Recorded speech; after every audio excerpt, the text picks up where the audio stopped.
course, aging, and tell you about the environmental toxicity.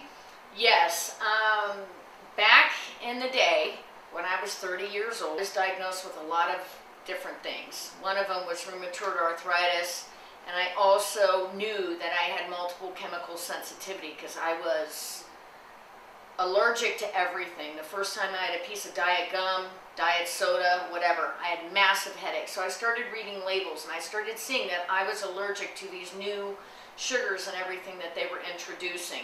So I've always read labels, and we have environmental toxins from breathing. I think the biggest problem that we're dealing with right now are the chemtrails. I had a lady many years ago who would bring her son in, and they weren't spraying as much every day. They were just starting to introduce those heavy metals into the air. And she would notice that every time that they sprayed, that day he would start to not feel good, and then the next day he wouldn't feel good at all. And she started putting it together because they weren't spraying every day at that time.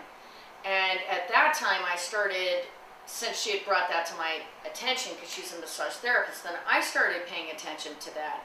And I can definitely tell you that the chemtrails are not healthy. They're not good for us. It goes into your lungs, into your bloodstream, and then into your brain. When we breathe in chemicals, it is a neurotoxin. That means that it affects your central nervous system. It's just like paint, no VOC paint. If you do paint, you want to use the no VOC if you are going to paint. Sometimes people just paint over the other stuff because they have no idea what it is with the no VOC, and they have a lot of really amazing green products right now that you can even paint over. That's like a clear coat, so you don't have to change your paint, and it will be environmentally non-toxic. So I think that most people are getting all, if you go to Center for Disease Control and you look up airborne illness, you look up waterborne illness, you'll see that, I'd say probably 5 years ago, the Center for Disease Control said that waterborne illnesses were at their all-time high. And every year it gets worse and worse and worse. There's more people inflicted with Lyme disease. I think that a lot of people have Lyme disease from the meat. And not just game. I think a lot of people are eating deer meat as well. And I think that it's cursing a lot of us by eating some of that meat that is infected with Lyme disease that most people never even think of. So the environmental toxins, it's just like the summertime.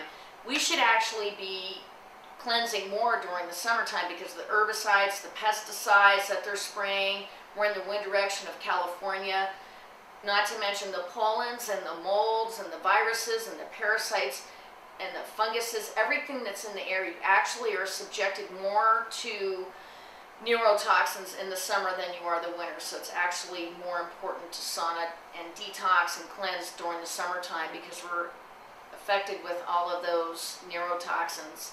A lot of people don't even realize that air conditioning is also a pollutant as well. So most people have more toxins in their house than it is outside, but with the chemtrails now, it's a very serious issue. And I like to sauna every day, and I can definitely tell you that I feel much better when I do.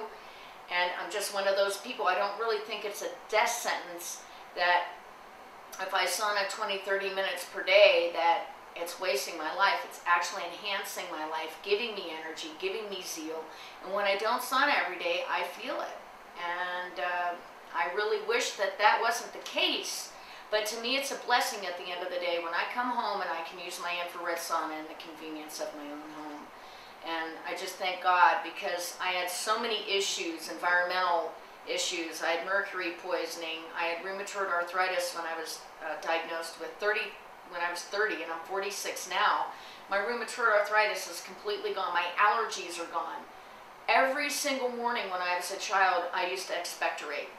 Really, to get down to the nitty-gritty, was hucker and spit and clear my sinuses and my throat on a daily basis. I don't remember not getting up in the morning and doing that. And I had really dark circles underneath my eyes. really bad allergies, cystic acne, low thyroid, cellulite from the bottom of my calf all the way at the back of my arm. And I met somebody and she said that I should start using an infrared sauna. And I just, thank God I met that person at that time in my life when I was open to heal myself.